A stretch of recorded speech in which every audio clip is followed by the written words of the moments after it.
Сьогодні ми проведемо урок природознавства на тему охорона рослинного і тваринного світу. Повітря, вода і ліс – дуже важливі складові частини природи.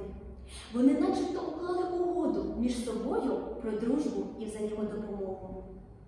Ліс – це величезний природний цех, який, ковтаючи вуглекислий газ, віддає в повітря чистісінький кисень. Як чудова безвідмовна пральня, він ретельно очищає від бруду наше повітря. Ліс насичує наш повітряний простір і нашу атмосферу водою. Самі дерева не виробляють води, але вони висмоктують її разом з поживними речовинами із глибин землі через коріння.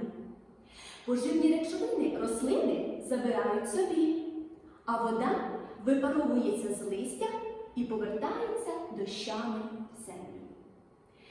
Там, де багато лісів, чистіше повітря, повноводніші річки.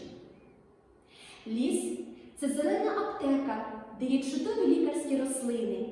Це домівка для наших тварин. Люди здавна використовували ліс для своїх потреб. Вони вирубували його під орну землю, використовували в будівництві і промисловості. Знищення лісів приводить до згубних посух, до зменшення води в річках, до зникнення рослин і тварин. Ти думаєш, деревам не болить? Ти думаєш, в дерев немає серця? Та чую я, з корінь до верховіть, мій любий клен так жально трясеться. Слізьми заливається берізка, коли люди струмлюють ніж в кору, наче жало, щоб набрати соку, а потім забувають полікувати рану. Боїться й липа, королева медоносів, коли ламають її гілля, збирають світ. Бо ніхто не задумується над тим, що одне дерево за період цвітіння може виділити 5 відер нектару.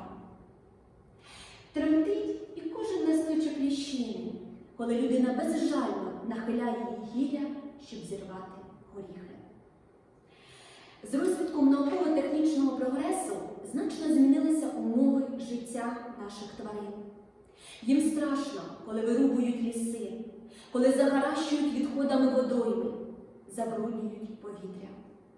Звірі, птахи і комахи гинуть кожен день від хімічного і фізичного впливу. Хай одного коліщати в механізмі не стає, і уже природа-мати вимагає захищати середовище своє. А як захищати природу? І давайте, дітки, ми почнемо із нас самих. Ви – маленькі нащадки нашого народу. Ви – наше майбутнє покоління і наша гордість. Тому саме від кожного із нас залежить наше життя на планеті Земля. Давайте поглянемо на дошку і звернемо увагу на основні правила поводження серед природи. Перше правило – звернемо увагу. Не засмічуйте довкілля, беріть участь у прибираннях природних екосистем – лісів, галявин, берегів річок, озер та озеленення територій. Ми з вами дуже часто, майже кожного року займаємося прибиранням нашої шкільної ділянки, нашої шкільної території. Ви навіть робите зауваження один одному, щоб ми прибирали після себе сміття. І що ви виконуєте це правило? Наступне правило. Дотримуйтесь пожежної безпеки, перебуваючи в лісі чи в полі, особливо у період надзвичайної пожежної небезпеки.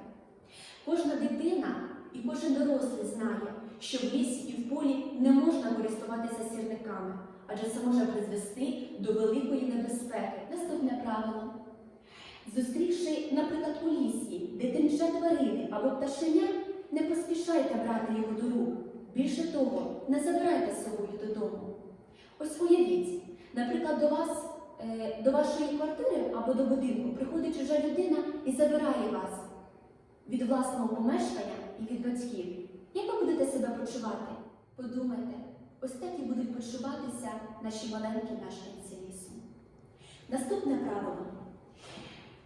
Слідкуйте за своїми домашніми тваринками. Не дозволяйте, наприклад, котам полювати на пташок. Відмовтеся від полювання на диких тварин та надмірному вилову мешканців водойм. Ви маленькі, але вже такі розумні діти. І ви можете своїм прикладом і своїми настановами вчити дорослих не займатися браконьєрством і не вбивати тварин, які нас оточують. І останнє. Приєднуйтесь до акцій природоохоронних та благодійних організацій та розвивайте почуття любові у своєму серці до навколишнього середовища. Після перегляду відео попрацюйте з підручником на сторіночці 130-134, де дізнаєтеся про види рослин і тварин, які потребують охорони і занесені до Червоної книги. І в кінці попрацюйте з тестуванням. Електронне посилання я вам надішлю в соціальні мережі. Дякую за увагу. До наступної зустрічі! Доброго дня, мої любі! Щойно ви прослухали тему «Охорона тваринного і рослинного світу». А зараз давайте уявимо, що ми знаходимося у лісі. Ми будемо спілкуватися з тваринами та рослинами за допомогою рухів. У нашому лісі повіває легесенький вітерець.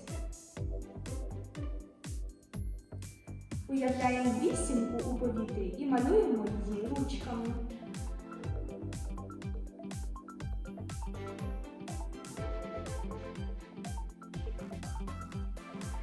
Також у нашому лісі ростуть дивовижні квіточки. Вони повертають свої голівки до сонечка.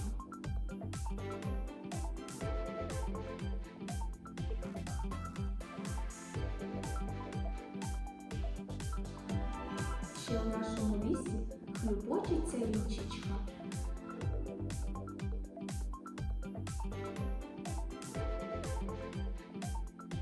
Змінюємо ручку. То ліва зверху, то права зверху. Знову ліва зверху і права зверху. А хто ж живе у річці? Звичайно, у річці живуть рибки. Ставимо ліву ручку на носик, праву ручку на ліве вушко. Плескаємо, змінюємо. Плескаємо, змінюємо. Плескаємо.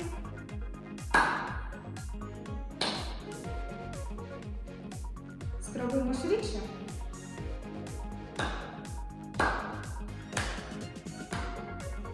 Усім звірятам у лісі світить яскраве сонечко і зігріває своїми теплими промінчиками.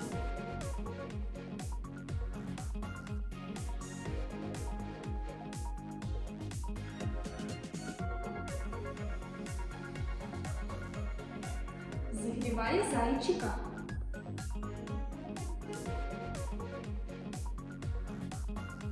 Зігріває їжачка.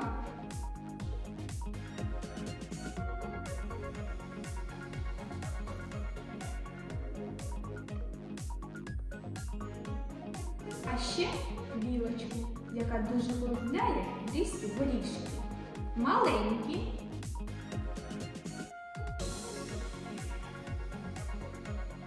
А тепер змінюємо. Правою ручкою починаємо з мізинчика, лівою ручкою з казівного пальчика. І навпаки.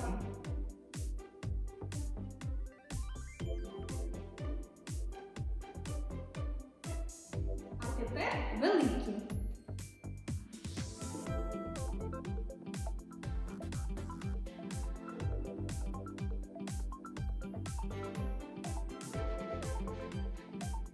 Якщо вдається одразу, пришвидшуємо темп.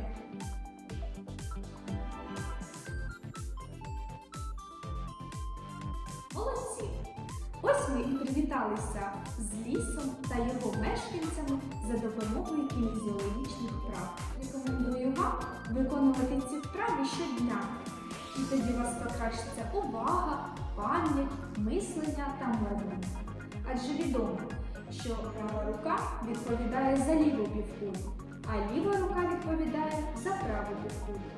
Розвиваючи моторні функції наших рук, ми розвиваємо півкулю головного мозку. Дякую за увагу! До побачення!